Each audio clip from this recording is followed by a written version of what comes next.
지구에서 태양까지는 1억 5천만 킬로의 거리로, 그 거리에서 지구가 궤도를 이탈해 태양 앞으로 10m만 가까이 가면 지구는 불덩어리가 되고, 10m만 뒤로 물러서면 지구는 얼음덩이가 되는데, 이렇게 똑같은 궤도를 유지하고 초속 29.8km, 시속 10만 킬로로 태양을 한 바퀴 도는데 걸리는 365일을 1년이라고 하고, 지구가 시속 1667km의 속도로 23시간 56분 4.091초, 대략 24시간에 한 바퀴를 회전하는 한 번의 지구 자전을 하루 원데이라고 합니다. 지금 여러분이 50세, 80세라면 여러분은 광대 무변한 우주 공간에서 17,250번, 29,200번이나 팽이처럼 스스로 도는 초고속 지구 행성 우주선을 타고 거대한 불덩어리 태양을 50바퀴, 80바퀴나 회전한 스릴 넘치는 무사고 우주여행을 한 것이고, 지금도 그러한 공짜 우주여행이 계속되고 있는 것입니다. 우리 중에서 누구도 앞으로 태양을 몇 번을 더 돌게 될지, 지구 자전으로 몇 바퀴가 지구에 회전을 더하게 될지 아는 사람이 없지만, 외국 여행 중에 중간 기착지에서 목적지를 향해 비행기를 갈아타듯 여러분과 내가 지구 유성 우주 여행이 끝나는 날 영광으로 충만한 천국 행성 비올로 옮겨가서 거기서 영생을 누리는 복된 성도들이 되기를 주의 이름으로 축원합니다. 아멘. 지구가 한 바퀴를 스스로 회전하는 23시간 56분 4.091초, 대략 24시간의 시간이 하루, 원데이라고 말하는데, 성경에는 날, 하루라고 하는 말이 대략 2,545번이나 언급됐습니다. 오늘이 2023년 1월 15일로 금년에 15번째 날이 됐고, 그 하루하루가 모두 다른 날이지만 김 목사에게는 그 중에 1월 3일 화요일 날 하나님께서 귀중한 약속을 주셨던 특별한 날이 됐듯이, 성경에는 인간이 보낸 수십만 수백만의 평범한 날들 중에서 특별한 날이 28가지의 날로 기록이 됐는데, 구약에서는 욥기 20장 28절, 로마서 2장 5절에 진노의 날, 하나님이 진노하시는 날, The Day of Wrath, 이것을 시작으로 시편 20편 1절, 102편 2절에서는 환난 날, 괴로운 날, The Day of Trouble, 95편 8절에서는 사람들이 하나님을 시험한 날, Day of Temptation, 110편 3절에서는 주의 권능의 날, The Day of His Power, 잠언서 24장 10절에서는 역경과 불행의 환난 날, 전도서 7장 14절에서는 흉통한 날, 8장 8절에서는 죽음의 날, 이사야 13장 13절에서는 야훼의 맹렬한 분노의 날, Day of His fierce anger. 17장 11절에서는 근심과 심한 슬픔의 날, day of grief. 61장 2절에서는 야훼의 심원하시는 날, 하나님의 보복하시는 날, the day of vengeance. 예레미야 16장 19절에서는 환난 날, 17장 17절에서는 재앙의 날, 18장 17절에서는 재난과 참화, 재해의 날, 에스겔서 22장 24절에서는 분노와 진노의 날, day of indignation.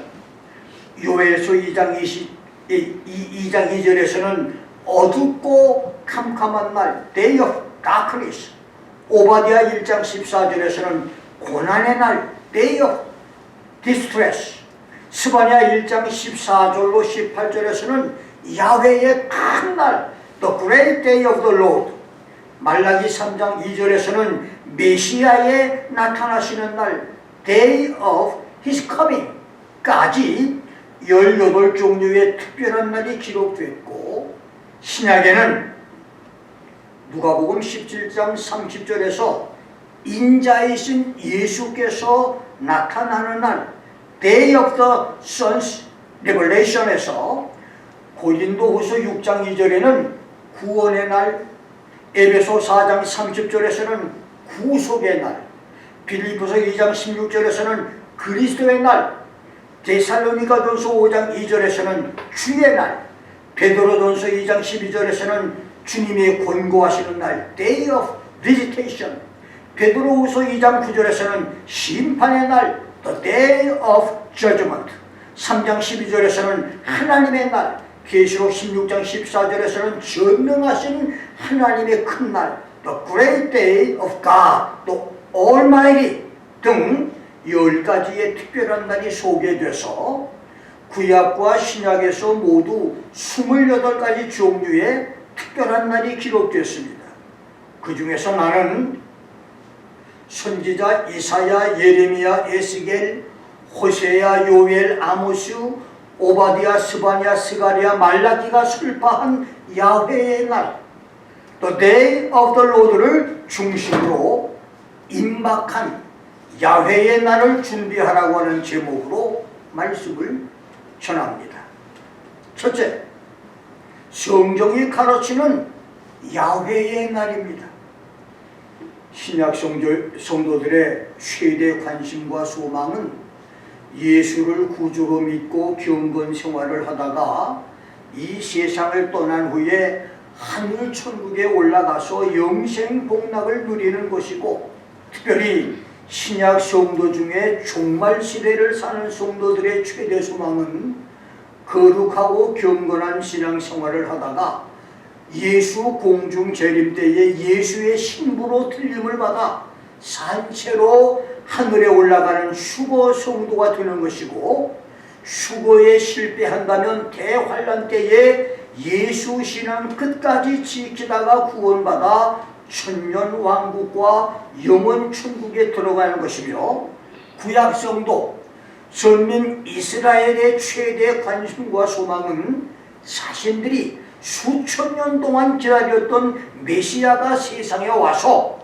모든 원수들을 멸망시키고 자기들만 구원받아 메시아가 통치하는 지상낙원에서 사는 야훼의 날이 오는 것입니다. 그래서 외람되고 믿기 어려운 말이지만 구약 선지자들의 미래 예언은 90% 이상이 영원한 내세 천국보다는 이스라엘의 메시아 그리스도가 와서 지상낙원을 만들고 세상을 통치하는 야훼의 날이 세상에 임하는 것이었습니다. 이렇게 내세 천국은 구약에서 찾아보기 힘든 예언인데, 놀랍게도 구약의 마지막 선지자 세례 요한과 성육신으로 세상에 오신 하나님의 독생자 예수는 천국과 지옥을 공개적으로 가르쳤습니다. 그렇습니다. 예수님의 3년 반 공생애의 가르침은 Repent, for the kingdom of God is at hand. 회개하라 천국에 가까웠느니라를 시작으로 천국과 지옥의 내세를 가르치는 설교였고, 수천 년에 걸쳐서 이스라엘 민족이 기다렸던 지상에 세워질 메시아 왕국에 대한 설교였으며, 이제까지 어떤 선지자도 가르치지 못했던 하늘의 비밀이었습니다.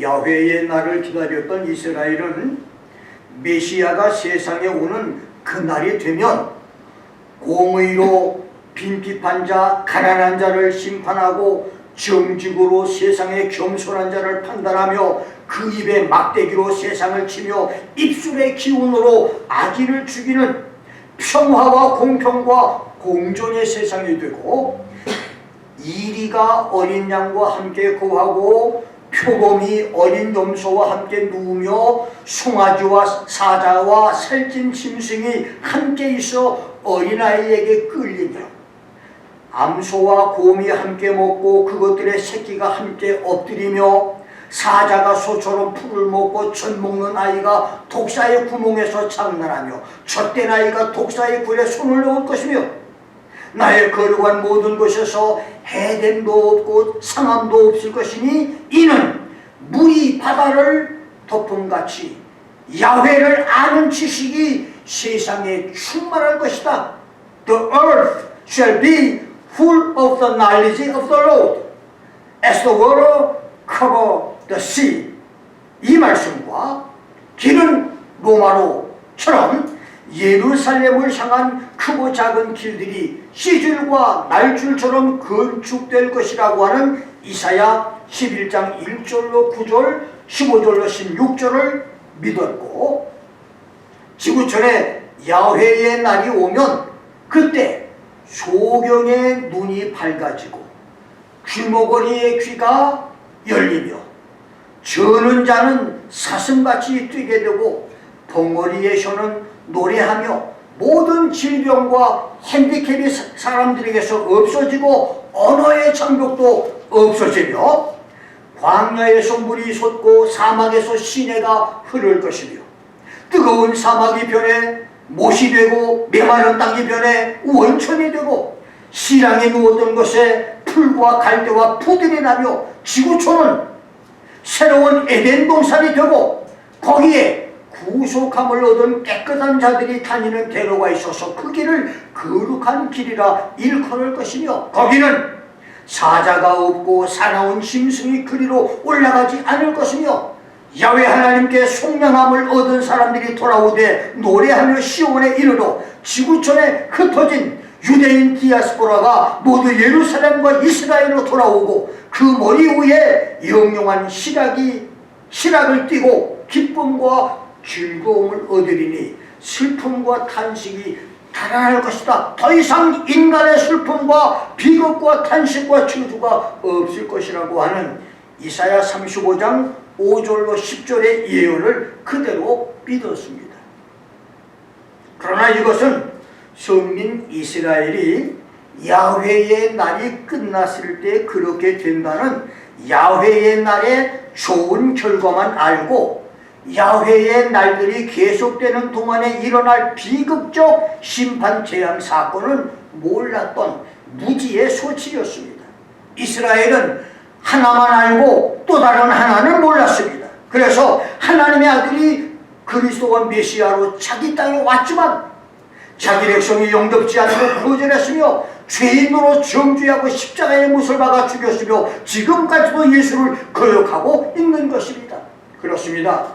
야훼의 날이 끝나면 지구촌은 이사야의 예언대로 질병과 죽음의 저주, 헤어짐의 아픔과 미움과 다툼, 증오와 전쟁, 거짓과 사기, 시기, 질투가 없는 평화와 평등의 지상낙원이 되고, 천년 동안 무병장수하면서 지금까지 인류가 경험해보지 못한 과학과 초과학이 만들어내는 새로운 문명시대를 살게 됩니다. 그러나 그것은 먼저 야훼의 날이라고 하는 7년 대환란의 과정을 통과해야만 됩니다.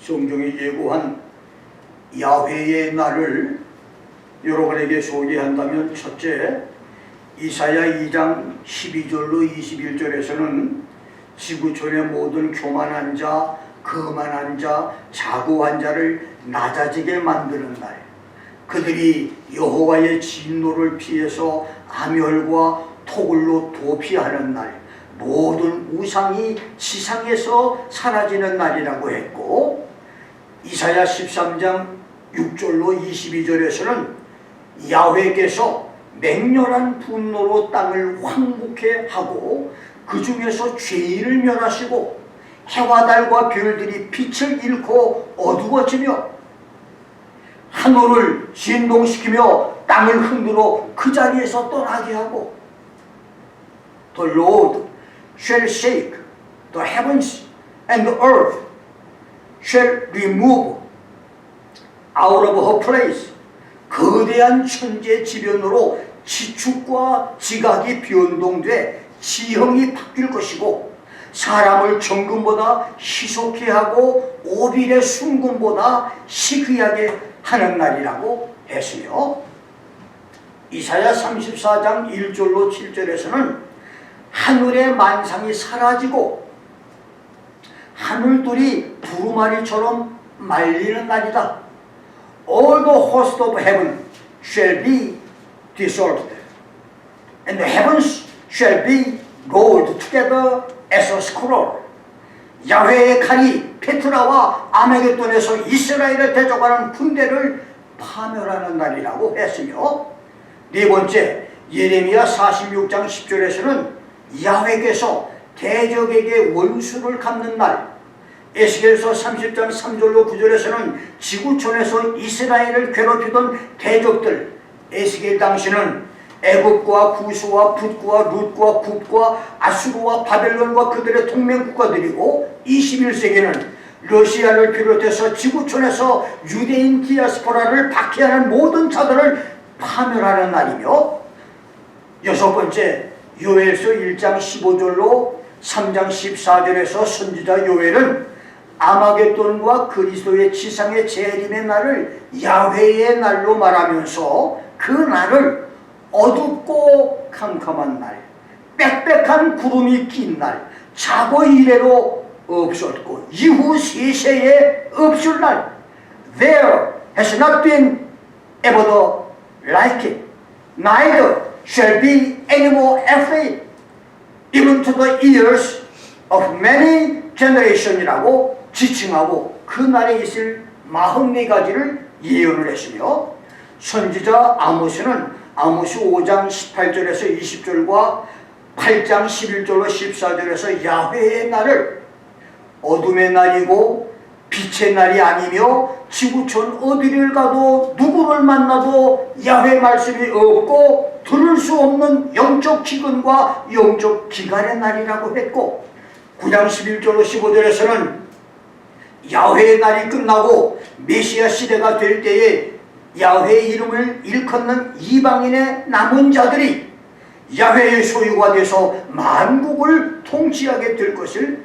예언했으며, 여덟 번째 오바댜 1장 15절 16절에서는 만국의 징벌이 끝나는 야훼의 날에 만국의 이방인도 항상 마실 것이라고 예언을 하므로 대환란에서도 이방인의 남은 자가 천년왕국의 축복을 누릴 것을 말했고, 아홉 번째 스바냐 1장 7절 8절 14절로 18절에서는 야훼의 날을 야훼께서 분노하시는 날, 환난과 고통의 날, 황무와 폐회의 날, 캄캄하고 어두운 날, 구름과 흑암의 날로 은과 금이라 할지라도 야훼의 분노에서 건지지 못할 것이며 땅이 야훼의 질투의 벌에 삼킬 것이라고 말했으며, 2장 3절에서는 그러한 분노의 날에도 야훼의 규례를 지키는 자, 야훼를 찾으며 공의와 겸손을 구하는 사람들은 숨김을 받을 것이다.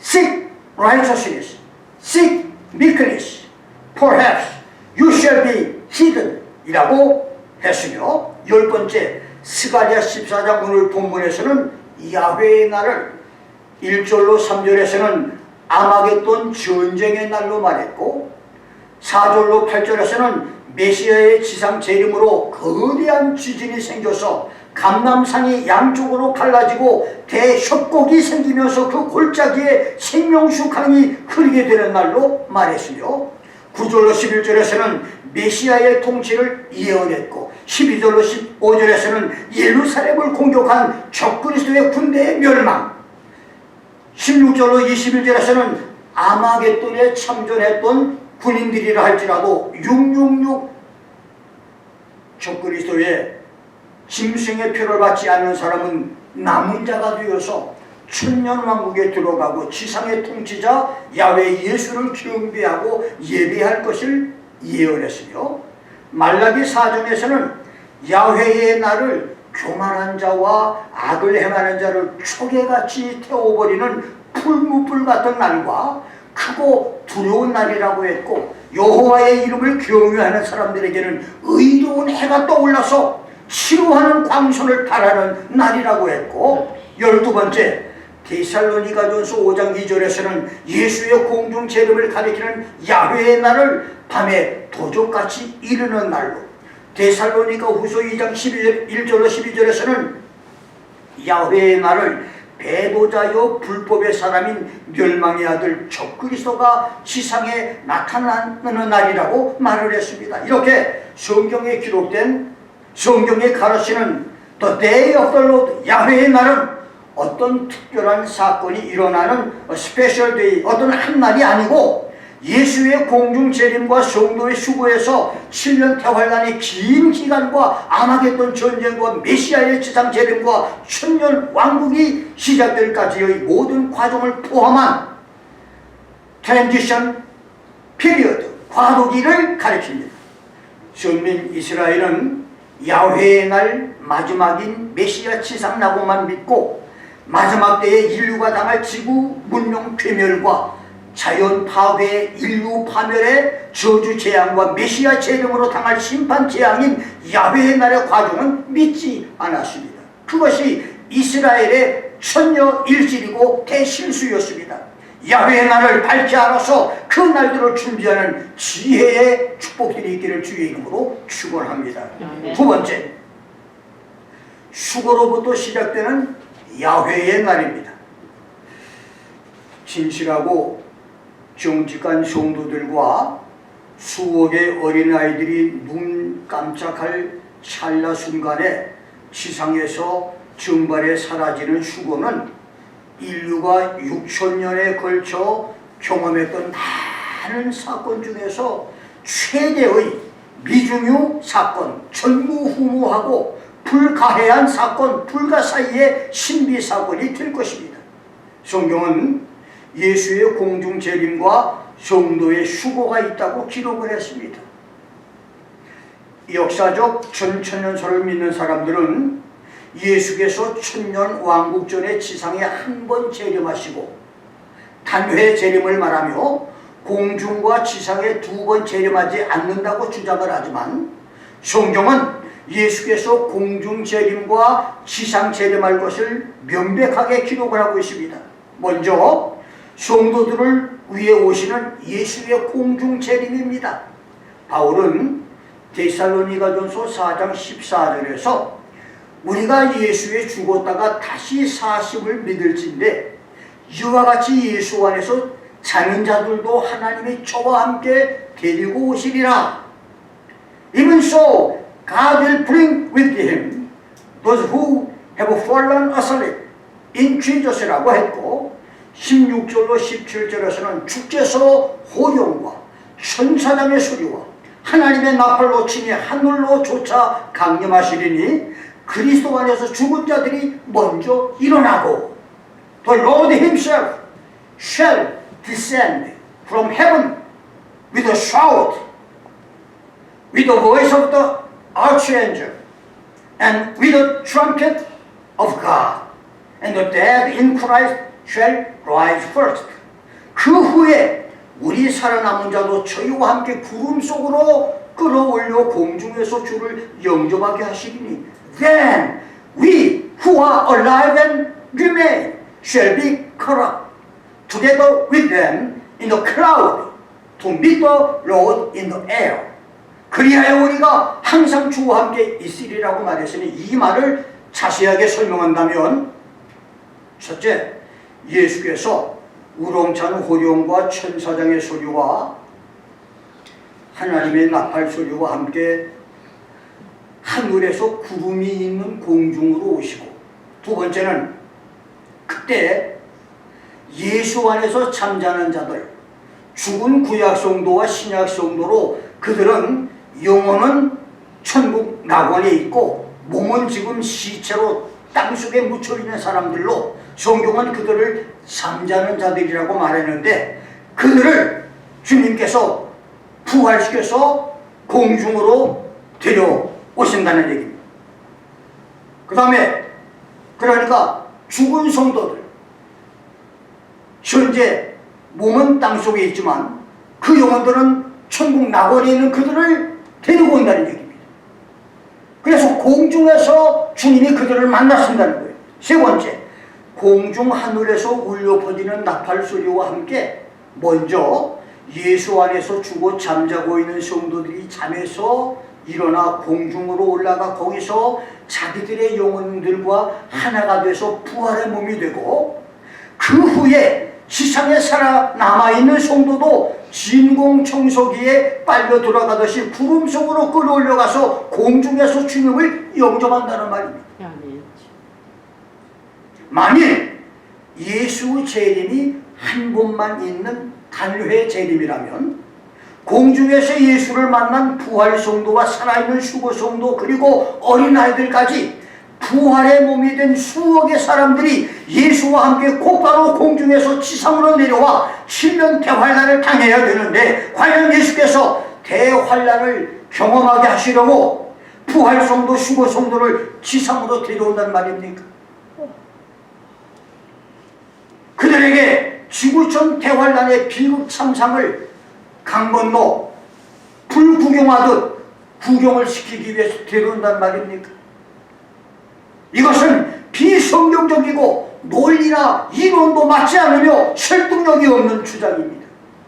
그러나 그것과 다른 두 번의 예수 재림, 죽은 성도의 부활과 산 성도의 수고를 위해 오시는 공중 재림과 수고 성도들과 함께 메시아 왕국을 통치하게 오시는 지상 재림은 성경적이고 설득력이 있습니다.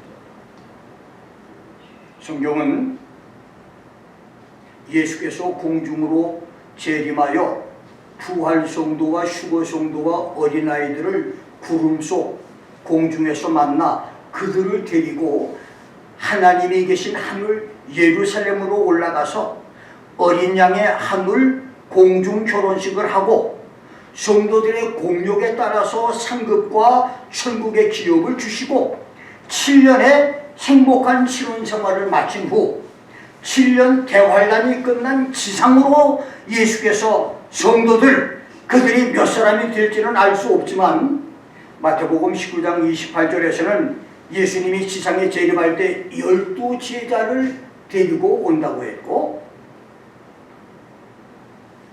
골로새 3장 4절에서는 휴거된 성도들을 데리고 온다고 말했으며, 스가랴 14장 5절과 유다서 14절에서는 모든 거룩한 자와 수많은 거룩한 자들과 함께 온다고 말했고, 계시록 19장 14절에서는 성도들과 천사들인 하늘의 군대를 데리고 이 세상에 오신다고 말했습니다.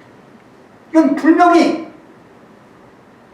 예수님의 공중재림과 지상재림은 완전히 다른 사건입니다.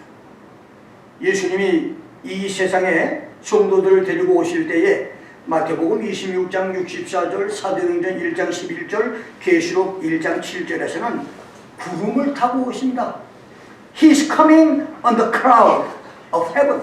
두 번째는 마태복음 13장 30절, 41절, 24장 30절, 31절에서는 대환란의 시련 박해를 통과한 지구촌 교회에서 알곡과 쭉정이를 골라낼 수 있는 추수꾼 천사들을 데리고 온다고 말했으며, 세 번째는 마태복음 24장 30절 31절, 마가복음 13장 26절 14장 62절에서는 큰 권능과 영광으로 오신다고 말했고, 마태복음 25장 31절, 누가복음 22장 29절 30절에서는 세상 나라를 심판하기 위해서 오신다고 말했고, 데살로니가후서 1장 7절에서는 천사들과 함께 불꽃 중에 오신다고 말했습니다.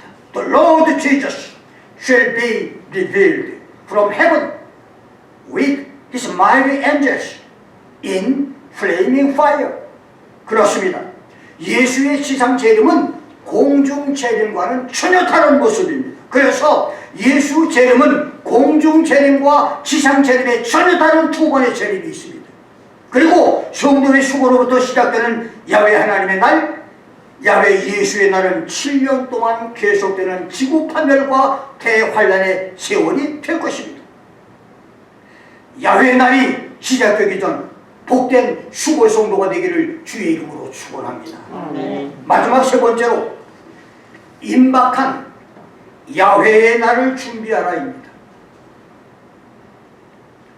4, 5년 전부터 극심해진 지구촌의 각종 재난, 우기와 건기의 장소, 비옥한 대륙이나 비가 전혀 내리지 않는 열사의 사막을 가리지 않고 세계 각처에 쏟아지는 엄청난 폭우 홍수, 마치 노아의 홍수를 연상할 정도로 어마어마한 홍수가 지금 지구촌을 뒤흔들고 있습니다. 한여름에 내리는 폭설, 상상도 못할 정도로 뜨거운 한여름에 어마어마한 눈들이 내리고 있습니다. 그 다음에 주먹이나 작은 참여만한 우박들이 쏟아집니다. 연쇄적으로 일어나는 지진과 화려산의 기지개가 지금 느껴지고 있습니다. 코로나19 바이러스에서 각종 변이 바이러스의 전염병, 도시와 농장을 쓸어버리는 태풍과 토네이도, 수개월씩 타오르는 북미, 호주, 러시아의 산불, 거대한 산사태로 동네와 도시와 집과 사람들이 흙에 파묻혀서 사라지는 사고들, 우크라이나를 침공한 러시아의 전쟁에서 끊임없이 계속되는 중동 전쟁과 대만 합병 야심과 소수민족 진압의 골머리를 앓고 있는 중국, 그리고 코로나19를 계기로 해서 교회들이 문을 닫고 교인들이 신앙이 차갑게 식어지며 WCC 같은 세계적인 배교 이단 세력에서 수많은 이단들이 등장까지 오늘 세계는 정치, 경제, 문화, 예술, 종교에서 세상 종말을 말해주고 있습니다. 오늘 지구촌이 하늘과 땅과 바다에서 겪고 있는 이 모든 사건들은 마태복음 24장 1절로 14절에서 예수 공중 재림 징조를 예언한 말씀을 증명하고도 남습니다. 그래서 지금은 종말 시대입니다. 그렇습니다. 지금은 예수 공중 재림이 임박했고 성도 수고가 가까이 와 있는 때며 야훼의 날이 시작될 수 있는 때입니다. 며칠 전인 2022년 12월 31일 독일 사람 교황 베네딕토 16세가 향년 95세로 임종해서 베드로 성당 지하묘지에 안치됐습니다. 265대 교황 베네딕토는 8년을 재임하고 자연 사퇴함으로 그레고리 2세 이후 598년 만에 살아있는 교황이 살아있을 때 퇴임한, 생전 퇴임한 교황으로 유명했는데, 교황은 종신직이어서 사진 퇴위가 세계를 놀라게 했습니다. 왜냐하면 캐톨릭 역사에서 교황직 때문에 죽이고 죽는 암투가 많았는데 이 베네딕토는 중도 퇴임을 함으로 세계가 깜짝 놀랐습니다. 그 자리를 모든 사람이 탐을 냈는데 이 베네딕토는 스스로 교황직을 퇴임했습니다. 그래서 많은 사람들이 충격을 받았지만 김 목사가 놀란 것은 그의 인품이나 신학적인 지식이나 종신직을 포기한 것보다는 종말론 학자와 예언 연구자로서의 작은 놀램과 설렘이었습니다.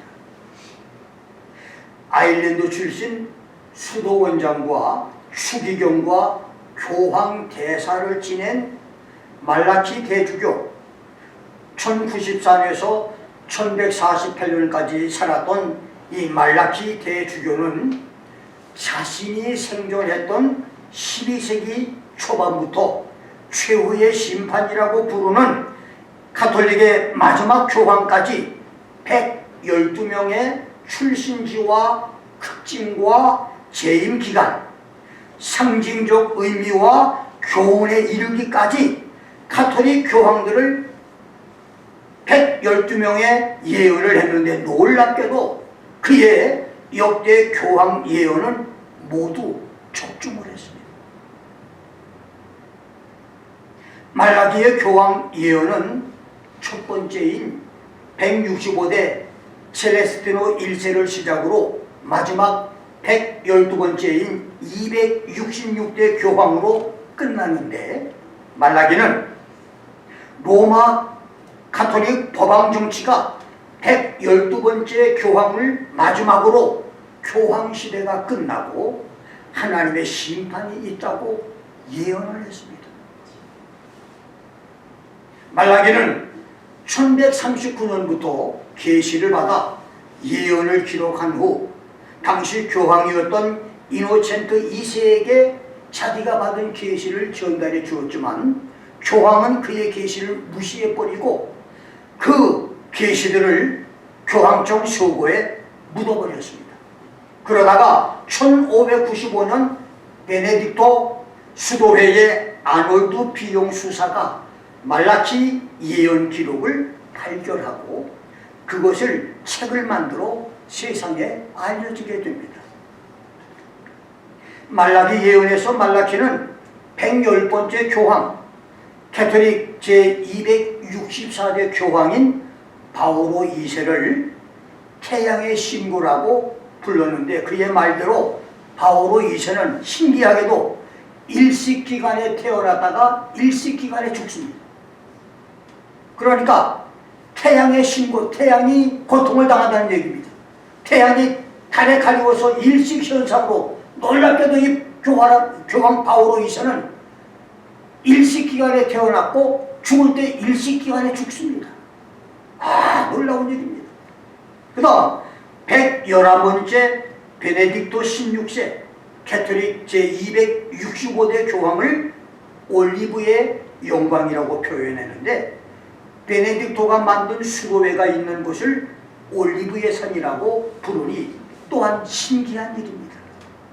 그 다음 112번째 가톨릭 266대 교황인 마지막 교황을 로마인 베드로라고 했는데, 이태리에서 출생해 아르헨틴에서 성장해 교황이 된 프란치스코의 또 다른 이름이 베드로이니 이 또한 신묘한 일이 아닐 수가 없는 것입니다. 말라키의 마지막 예언은 로마인 베드로가 교회를 다스리고 그때가 지나면 7 언덕 위의 도시 로마가 파괴되고 두려운 심판자께서 교회를 심판할 것이라고 하는 것이 마지막 예언인데, 과연 교황 프란치스코 시대가 정말 인류의 마지막 시대인가? 이것이 김 목사에게 큰 충격을 주었고 설렘을 주고 있는, 지금도 가슴을 뛰게 하고 있는 예언이란 말입니다. 1636년 12월 17일 아르헨틴에서 호로메 마리오 베리고 굴리오라고 이름을 가지고 태어나서 33살에 예수회 사제 소품을 받은 후 예수회의 신부가 되고 난 후 2013년 베드로 광장에서 즉위식을 갖고 제266대 교황이 된 프란치스코, 역사상 최초 아메리카 대륙 출신 교황, 최초 예수의 출신 교황, 최초 남반부 국가 출신이자 이중 국적의 교황, 현재 성년 87세의 프란치스코가 과연 지구촌 마지막 교황입니까? 말라키는 이 교황이 마지막 교황이라고 말했습니다. 프란치스코 이후 더 이상의 교황은 없고 심판자의 심판만 있다고 하는 말라키의 예언은 오늘 우리에게 무엇을 시사해 주고 있습니까? 말라키 예언이 맞든 맞지 않든 말라키 예언보다 더 확실한 예수님의 예언과 경고는 우리가 마지막 때를 살고 있다. 우리 시대가 마지막 시대다. 임박한 야훼의 날을 준비하라고 하는 말씀입니다. 현재 87세의 프란치스코가 죽으면 하나님의 심판이 올 것을 그의 800년, 900년 전에 예언한 말라키 예언이 예언을 하고 있습니다. 지금 우리는 그 시대에 살고 있습니다. 87세의 교황이 살면 앞으로 몇 년을 더 살겠습니까? 놀라운 것은 그가 죽으면 세상에 심판이 온다는 얘기입니다.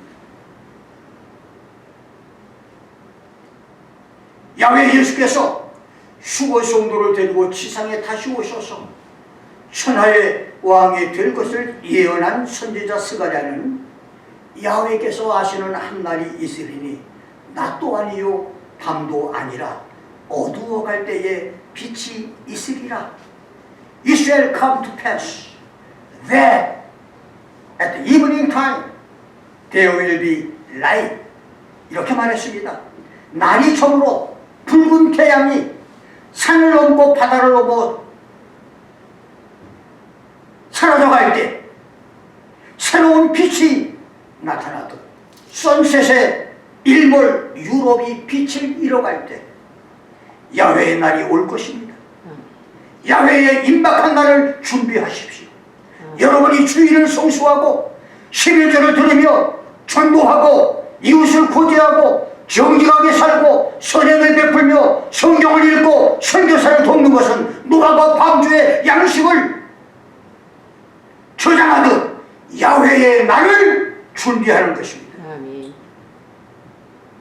성경은 너는 네 식물을 물 위에 던져라. 여러 날 후에 도로 찾으리라. 7에게나 8에게 나눠 줄지어다. 무슨 재앙이 땅에 임하는지 내가 알지 못한다고 말했습니다. 이 말은 구제하고 선교하고 남을 돕는 일은 결국은 하나님이 갚아주시는 축복이 있다는 말입니다. 아멘. 야훼의 날을 준비하십시오. 이제 다른 모든 것 준비를 다 해도 야훼의 날을 준비하지 못하면 허사인 것을 성경은 말씀하고 있습니다. 지금 우리 여러분과 내가 살고 있는 이 시대는 야훼의 날을 준비해야 되는, 임박한 야훼의 날을 준비해야 되는 시기인 것을 다시 한번 여러분들이 마음속에 각오하시고 결심하시고 생각하시고 주의 날을 예비해서 후회 없는, 마지막 주님 앞에 설 때 부끄러움이 없는, 자신만만하게 설 수 있는 위대한 신앙의 축복들이 있기를 주의 이름으로 축원합니다. 기도하겠습니다.